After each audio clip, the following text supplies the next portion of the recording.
한번 작은 제가 설교할게요. 한번 가슴에 한번 새겨보시기 바랍니다. 지금 우리는 민주주의 시대를 살아가고 있죠. 근대 사회에서 살아오면서 인류가 발견한 최선의 정치 체제가 있다면 민주주의를 발견한 것이다. 이렇게 생각합니다. 그래서 근대 이후를 살아가는 우리는 민주주의를 원리를 따라 다수의 선택이 언제나 정답이다라는 생각을 갖게 되었습니다. 대체로 다수의 선택이 옳을 수 있습니다. 그러나 그것이 언제나 정답은 아닙니다. 우리가 성경을 읽어보면서 성경에서도 다수의 결론이 틀릴 수 있다. 그래서 다수의 의견을 경계하는 말씀이 적지 않게 나옵니다. 예컨대 출애굽기 23장 2절의 말씀을 같이 한번 보겠습니다. 같이 읽겠어요. 시작. 다수를 따라 악을 행하지 말며 송사의 다수를 따라 부정한 충돌을 하지 말며. 아멘. 많은 사람들이 그렇게 증언하니까 다수를 따라 너도 그렇게 증언해서는 안 된다 라고 성경은 우리에게 가르칩니다. 그런데 성경은 무엇보다도 구원의 길에 있어서 다수의 선택을 경계하라고 말씀하고 있습니다. 그것이 바로 넓은 문 그리고 넓은 길이라고 가르칩니다. 오늘 본문은 이 넓은 문에 또 하나의 별명이 있다면 그것은 바로 멸망으로 인도하는 문이라고. 그 문이 인도하는 넓은 문을 따라 걷다 보면 파멸이 기다리고 있다라고 경계하라고 우리에게 말씀합니다. 그런데 여러분 놀랍게도 그 길을 선택하는 사람들이 많을 것이다. 다수라고 말합니다. 여러분 그런데 반대로 좁은 문에 또 다른 별명이 있다면 그것은 생명으로 인도하는 문이라고. 그 길은 협착하지만 그리고 그 길은 좁지만 그러나 그 길은 결국 생명으로 인도하는 문이고 길이라고 우리에게 가르치고 있습니다. 그런데 그 길을 선택하는 사람이 의외로 적다고. 소수라고 이렇게 성경은 말하고 있어요. 다시 말하면 구원에 관한 다수의 선택이 진리가 아닐 수도 있다는 사실 앞에 경각심을 가집시오. 이것이 오늘 본문의 결론입니다. 그렇다면 성경이 가르치는 넓은 문과 좁은 문은 혹은 넓은 길과 좁은 길은 구체적으로 구원에 있어서 어떤 선택의 삶을 가르치고 있는 것일까요? 이 질문에 대해서 더할 수 없이 탁월하고 아주 분명한 대답을 제시하고 있는 책이 하나 있습니다. 성경 다음으로 많이 여러분들에게 읽혀지고 팔렸던 책 뭐죠? 존 번역이 쓴 철로 역정입니다. 철로 역정이 그 해답을 우리에게 보여주고 있습니다. 그렇다면 철로 역정에서 볼 수 있는 넓은 문과 좁은 문의 궁극적 차이가 뭘까요? 첫째로 넓은 문 그리고 넓은 길이라는 것은 율법을 따라 살아가는 길을 뜻합니다. 넓은 문, 넓은 길이란 율법을 따라 살아가는 것입니다. 여러분 철로 역정에 보면 주인공 기독교가 절망의 숲에 빠지게 됩니다. 그리고 낙담의 수렁에 빠집니다. 그러나 가까스로 도움을 받고 그 수렁에 빠져나와 길을 간 지 얼마 안 돼서 한 사람을 만납니다. 그 사람의 이름이 뭐냐면 이 사람의 이름을 잘 기억하십시오. 세지씨. 소위 세상적 지혜라는 뜻입니다. 세지씨를 만나요. 그는 기독교에게 이렇게 묻습니다. 어쩌다가 그렇게 형편없는 몰골로 그렇게 무거운 잿짐을 짓고 가고 계십니까? 그러자 기독교가 대답을 해요. 나는 전도자라는 사람을 만나 내가 이 잿짐을 벗을 수 있는 유일한 길은 저 좁은 문을 통과하는 것이라고. 그래서 나는 이 길로 가고 있다고. 그러자 세상적인 지혜 세지씨는 빙그레 웃으면서 당신은 또 한 번 속았군요. 당신이 정말 무거운 잿짐을 놓기를 원한다면 그 어려운 길을 가실 필요가 없다고. 저 언덕 보이지 않냐고. 저 언덕에 가면 마을이 하나 있는데 그 마을의 이름이 뭐냐면 도덕천, 도덕골이라고 불리어진다고. 그 도덕칠이라는 그 마을에 가시면 율법이라는 선생을 만날 것입니다. 그분을 만나면 당신이 지고 있는 이 잿짐의 무거운 짐 문제는 쉽게 해결할 수 받을 것이라고. 혹시 그분이 그 집에 안 계시다면 출타 중이면 그분의 아들이 대답을 줄 거라고. 그 아들의 이름은 예의 혹은 예절입니다. 무슨 뜻이에요? 도대체 무슨 얘기일까요?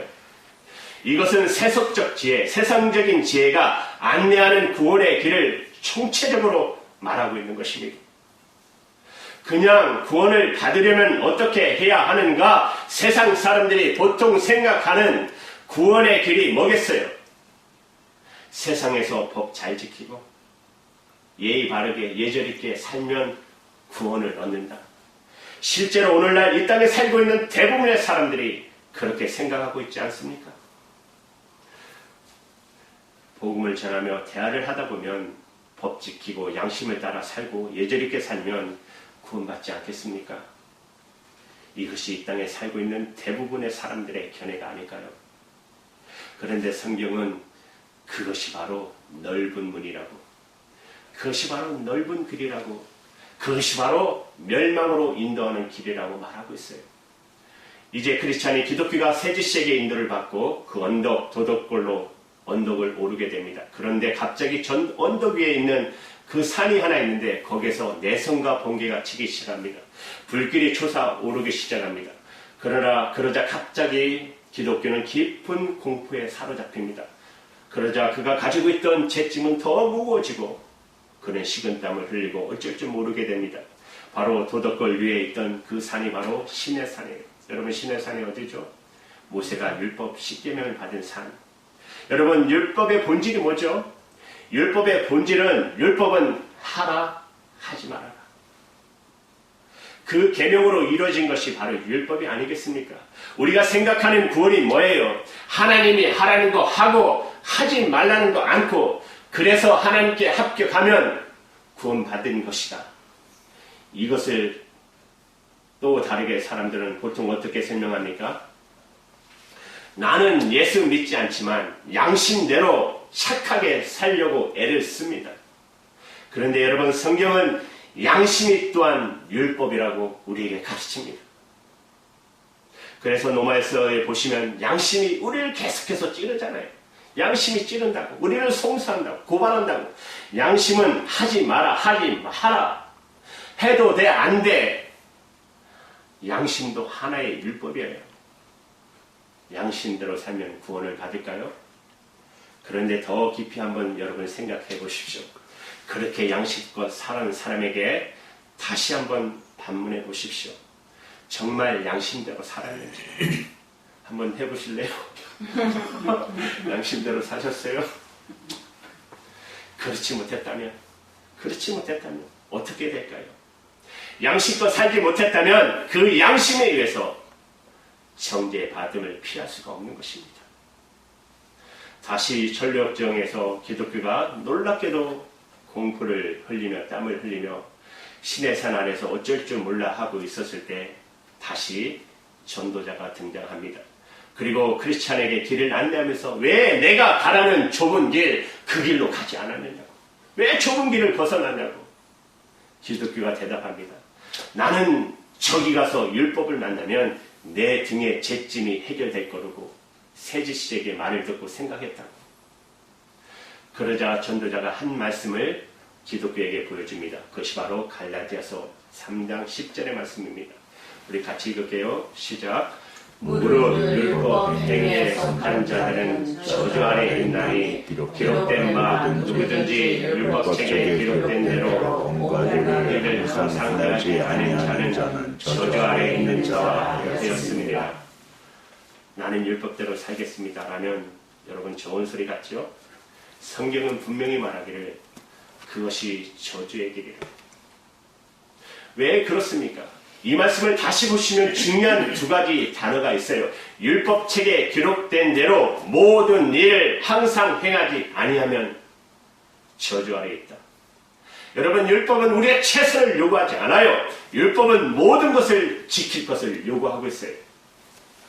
그런데 우리가 율법의 계명대로 하나를 깨뜨렸다고 여러분 생각해 보십시오. 내가 도둑죄를 범했어요. 도둑죄를 범한 사람이 법정에서 자신을 범하면서 이렇게 말합니다. 나는 거짓말하지 않았습니다. 나는 간음하지 않았습니다. 나는 살인을 저지르지 않았습니다. 딱 하나 도둑질만 했을 따름입니다. 나는 무죄입니다. 통하나요? 이런 변론이? 단 하나의 죄도 충분히 죄인입니다. 단 하나의 제도 율법은 모든 것을 지킬 것을 요구하는 것이에요. 그런데 그러면 내가 율법을 지키지 못했다.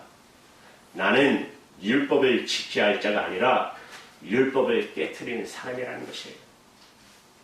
그런데 율법으로 구원을 받아요? 나는 법을 이미 범했어요. 그런데 양심을 지키는 삶으로 구원을 받습니까? 분명히 성경의 말씀은 그러므로 아무도 율법을 지켜 하나님 앞에 의롭다함을 얻을 수 있는 사람은 없다고 했어요. 율법은 우리에게 도덕적인 도전을 제시하는 거룩한 원칙이긴 하지만 그 주어진 의도와 다르게 결국 율법은 우리를 저주한다는 것입니다. 이것이 바로 율법과 복음의 차이입니다. 그냥 양심대로 살면 되고 법 지키면 되고 그것이 여러분 기독교 아닙니다. 그런데 얼마나 많은 사람들이 기독교를 이해하는 수준이 율법을 이해하는 수준에 머물르고 있어요. 그것을 예리하게 철로 역정을 통해서 오래전 존 번영은 지적해 놓은 것입니다. 이런 율법의 속성을 잘 가르치는 제가 읽은 책 중에 하나가 앤드로 팔레라는 설교자가 쓴 책인데요. 복음에 더할 것이 없다. 그러니까 복음 내에 뭘 더하지 말라는 것이 오직 복음 그 자체만이 우리를 구원한다는 것입니다. 이 복음에 더할 것이 없다. 아무것도 없다. 이 책에서는 그는 율법의 속성을 만족을 모르는 배우자에 비교하면서 우리에게 말했습니다. 여러분 혹시 만족을 모르는 배우자가 살고 계십니까? 예.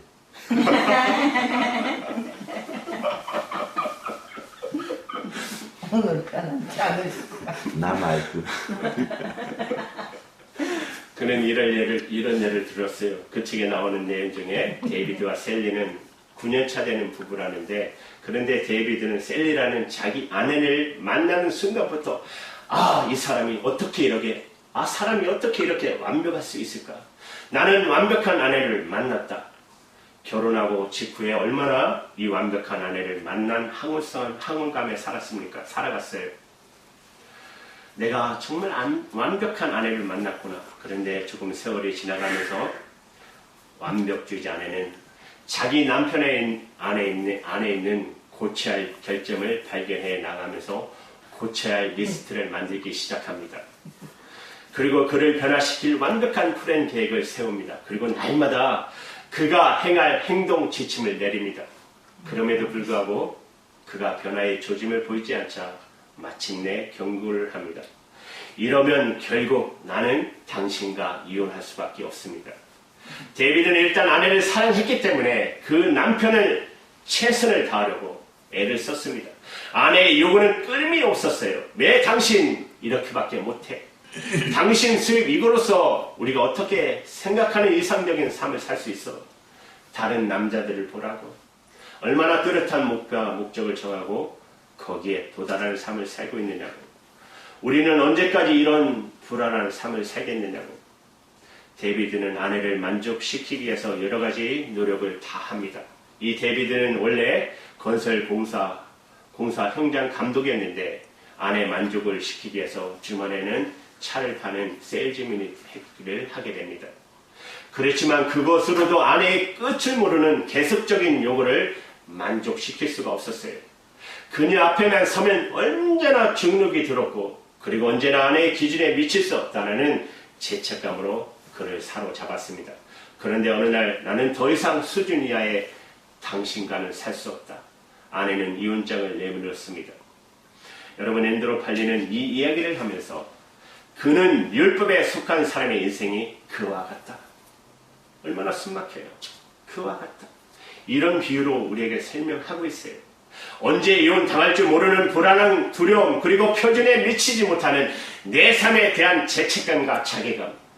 여러분 예수를 나는 믿지 않지만 양심대로 삽니다. 바로 이 율법에 속한 사람인 것이에요. 그런데 양심대로 못 살면 어떻게 돼요? 나는 율법에 따라 산다고요? 그 율법의 수준에 미치지 못하면 어떻게 해야 합니까?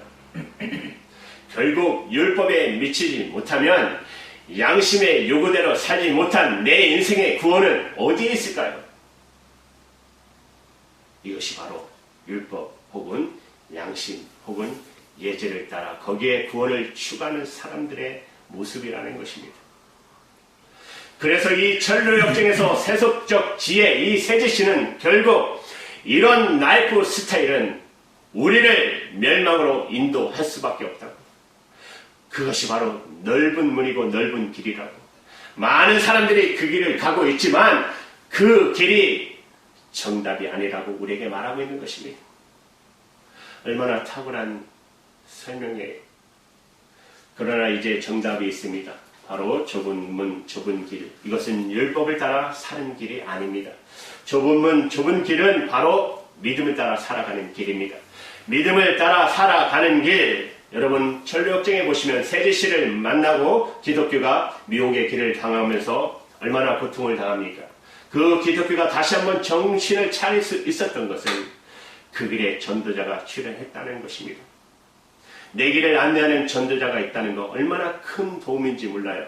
우리는 서로에게 전도자가 돼야 합니다. 그래서 서로를 격려하며 믿음의 격려자가 돼야 하는 것이에요. 전도자는 기독교가 다시 좁은 문으로 향할 것을 권면하면서 히브리서 10장 38절 39절의 말씀을 해줍니다. 우리 같이 읽을게요. 시작. 오직 나의 의인은 믿음으로 말미암아 살리라. 또한 뒤로 물러가면 내 믿음이 저를 기뻐하지 아니하리라 하셨느니라. 39절. 우리는 뒤로 물러가 진멸에 빠질 자가 아니요 오직 영혼을 구원하며 이르는 믿음을 가진 자니라. 사랑하는 여러분, 그렇습니다.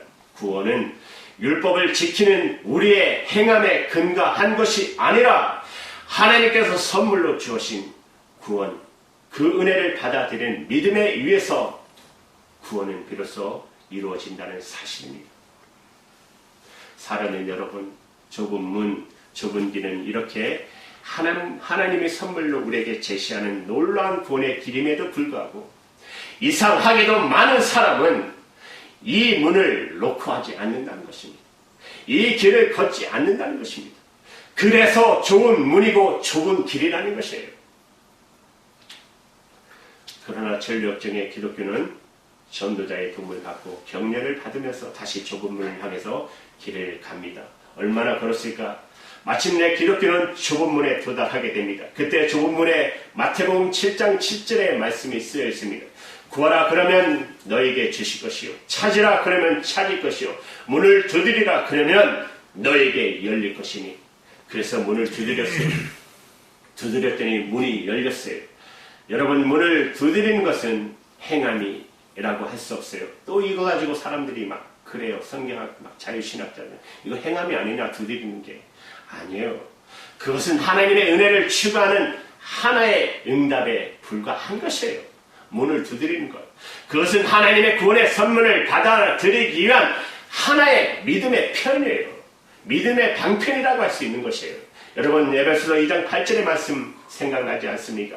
너희가 그 은혜를 인하여 믿음으로 말미암아 구원을 얻었나니 이것이 너희에게서 난 것이 아니요 하나님의 선물이라. 여러분 믿으시죠? 우리의 행함에 근거한 것이 아니라는 것이에요. 전적인 하나님의 선물인 것입니다. 이제 기독교가 문을 두드리는 순간 문이 활짝 열립니다. 그리고 누군가 한 사람이 그 속에서 나옵니다. 그가 누구냐면 선희 씨. 그 사람의 이름은 선이에요. 그가 문을 열리자마자 환영합니다. 그리고 기독교를 아주 기쁘게 좁은 문으로 인도합니다. 그는 이렇게 말합니다. 어떻게 오셨나요? 예, 저는 저 멸망의 도시를 떠나 저 시온산 천성으로 가는 길입니다. 그런데 저 같은 죄인도 이곳에 들어올 수 있나요? 저 같은 죄인도 이곳에 들어올 수 있나요?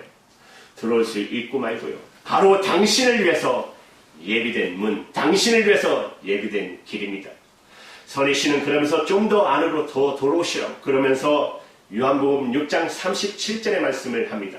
아버지께서 내게 주신 자는 다 내게로 올 것이요 내게 오는 자는 내가 결코 내어 쫓지 아니하도다 하였느니라. 내게 오는 자 결코 내어 쫓지 않지만 오는 것은 우리가 와야 되는 것이에요. 오는 것은 우리가 해야 되는 것입니다. 선희 씨는 기독교를 환영하고 그를 받아들이면서 그를 안으로 더 들어오게 합니다. 왜 이렇게 저를 안으로 더 깊이 들어가게 하십니까? 하니까 저기 보십시오. 화살이 날라오는 거 보지 않습니까? 바알, 저 성 아래, 저 위에 있는 성 한 채가 있는데 바알세불, 바로 사단이라는 것이죠. 사단이 화살을 쏘고 있지 않습니까? 그 좁은 문을 향해서 사람들이 이 좁은 문을 통과하지 못하도록 사람들이 이 문으로 들어오는 것을 방해하는 일종의 사단의 사역을 상징하는 모습이에요. 여러분, 유명한 영국의 명선교가이신 스펄전 목사님께서 바로 이 화살을 쏘고 있는 사탄의 역사를 이렇게 해석하셨어요. 사람들이 구원받지 못하는 가장 커다란 장애물이 뭘까? 그것은 바로 이 문을 통과하면서 기독교가 선의식에 물었던 질문, 나 같은 죄인도 받아주나요? 죄책감이라는 거예요. 우리 안에 일어나는 시작, 우리 죄책감이 우리 안에 일어나기 시작할 때 과연 하나님은 나 같은 사람을 받아주실까? 많은 사람들이 이 죄책감 때문에 다시 하나님을 떠나간다는 것이에요. 나 같은 사람도 하나님이 받아주실까? 우리가 구원받지 못하도록 방해하는 사탄의 강력한 사역이라고 스펄전 목사님은 말씀하셨습니다. 선희 씨는 기독교에게 안심하십시오. 바로 주님의 구원은 당신과 같은 사람 위해서 예비된 것입니다. 이제 안심하고 이제 이 앞에 있는 좁은 길로 곧장 걸어가십시오. 이 길은 바로 우리 믿음의 선배들이, 선조들이 닦아놓은 구원의 길인 것입니다. 무슨 의미입니까? 사탄은 끊임없이 크리스찬이 이 좁은 길로 가는 것을 방해하고 있지만 주님께서는 우리를 위해서 예비하신 이 놀라운 생명의 길이 이제 우리 앞에 예비되어 있다는 것이에요. 우리가 이 좁은 문을 통과하기만 하면 우리는 구원의 길, 생명의 길, 그리고 영생의 길을 가는 것입니다. 사랑하는 여러분, 그렇습니다. 지금도 이 두 가지의 선택은 지금도 이 시대에도 사람들 앞에 놓여 있는 것입니다. 두 가지의 문, 넓은 문과 좁은 문, 두 가지의 길, 넓은 길과 좁은 길, 멸망의 길과 생명의 길이 선택이 기다리고 있어요. 다시 여러분, 오늘 본문 7장 13절 14절의 말씀을 함께 읽겠습니다. 시작. 좁은 문으로 들어가라. 멸망으로 인도하는 문은 크고 그 길이 넓어 그리로 들어가는 자가 많고 생명으로 인도하는 문은 좁고 길이 협착하여 찾는 이가 적음이니라. 여러분, 전류역정의 표현을 빌려 말하면 바로 세제씨가 세상 지혜가 가르치는 율법의 길, 그리고 전도자가 가르치는 믿음의 길, 두 개의 길 우리 앞에 있다는 것이에요. 율법은 우리가 내 노력, 내 행위, 인간의 힘으로 법과 양심을 따라 행하면 구원이 있을지도 모른다는 생각. 그러나 믿음은 하나님께서 이미 이뤄놓으신, 그리고 닦아놓으신 그 길을 걷는 것입니다. 그것은 전적인 하나님의 선물입니다. 그리고 그 은혜를 받아들이기만 하면 확실히 구원이 보장되어 있다는 것이에요. 율법은 우리에게 끊임없이 행하라고 말합니다. 행해야 돼. 너 행해야 돼. 그러나 복음은, 은혜는, 믿음은 우리에게 다 이뤘다. 예수님이 십자가에서 다 이루셨잖아요. 다 이뤘다. 이렇게 말합니다. 다 이뤘다. 너가 할 일은 아무것도 없다. 복음에 보탤 거 없다고. 받아들이고 믿고 기뻐하면서 이제 주님의 인도를 따라 이 길을 걷기만 하면 된다는 것입니다. 율법은 우리를 신의 산으로 인도합니다. 그러나 은혜는, 믿음은 우리를 갈보리 산으로, 십자가로 인도하십니다. 율법에서 구원은 전적으로 내 행위를 의존하고 있지만, 그러나 여러분, 참된 믿음은 바로 구주이신 예수 그리스도에서 이루어놓으신 그 사역을 받아들이는 것입니다. 그리고 누리는 것이에요. 율법은 우리를 구속하지만 은혜와 믿음은 우리에게 자유와 해방을 주시는 것입니다. 여러분은 오늘 이 복음을 받아들이고 예수님을 만나 구원의 은혜를 누리며 기쁨으로 이 길을 가고 계십니까? 좁은 길이지만 그러나 기뻐하며 감사하며 이 길을 가고 계십니까? 아니면 내 별거 아닌 행위, 그러면서도 내 행위가 별거 아니라는 것도 깨닫지 못하고 내 부족하고 그리고 내 일선적인 그 행위로 내가 감히 하나님을 기쁘게 할 수 있다고 착각하면서 율법의 짐을 지고 땀을 흘려 신의 산으로 가는 그 넓은 길, 소위 도덕과 양심의 길을 따라 그냥 걷고 있는 사람입니까? 전로 역정을 통해서 진정한 복음과 진정한 신앙의 명료한 차이를 제시하고 있는 것입니다. 어떻게 하면 될까요?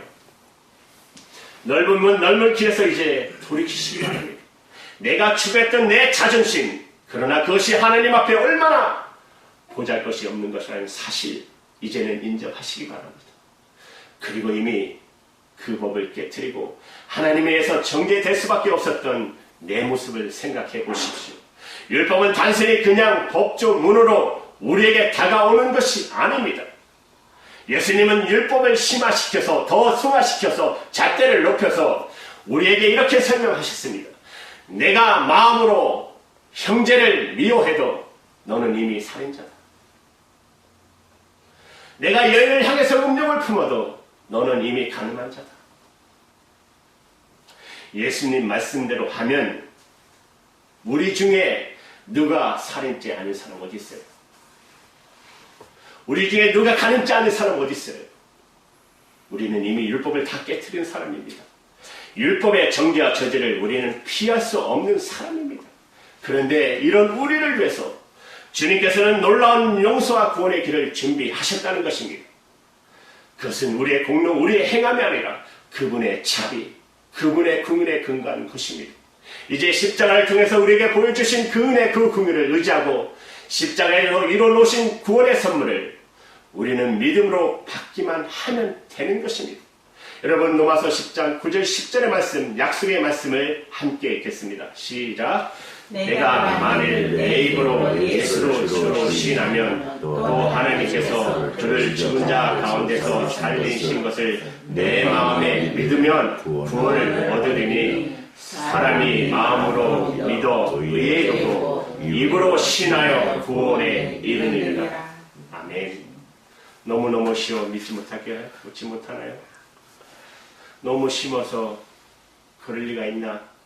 그래도 내가 뭔가를 해야 되는데 아직도 그런 사람이 있다면 다시 넓은 길로 돌아가는 것입니다.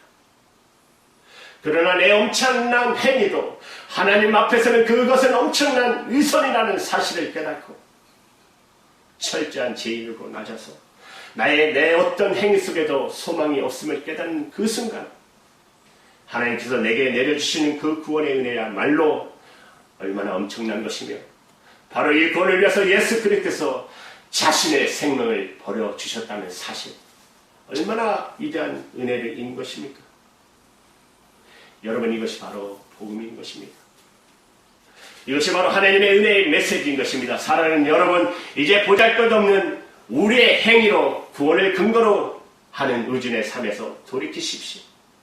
그리고 이제 주님께서 예배하신 구원의 선물을 받게서 문을 두드리십시오. 좁은 문을, 그리고 문이 열리는 순간 기쁜 마음으로 나를 안아주시는 그분의 품에 안기시기 바랍니다. 그리고 그분의 선물을 받으십시오. 그리고 이제 그분의 인도를 따라 그분이 보내주시는 이 구원의 길을 우리가 기쁨으로 걸어갈 수 있도록, 사랑하는 여러분, 그러나 이 길이 결코 쉬운 길만은 아닙니다. 그러나 이 길을 계속 갈 수 있도록 나를 도와주시고 보내주시는 전도자 선희씨, 바로 여러분들, 이런 도움을 받으면서 기쁨으로 이 길을 걷지 않으시겠습니까? 좁지만 거룩한 길, 좁지만 은혜로운 길, 좁지만 아름다운 길, 이 순례의 길 이제 가르치지 않으시겠습니까? 교회 나오면서도 예수 믿는 것이 아니라 교회 나오면서도 아직까지도 보잘것없는 내 행위가 나를 구원할 것으로 착각하는 사람이 있다면, 그렇다면 아직도 내 구세주는 나예요.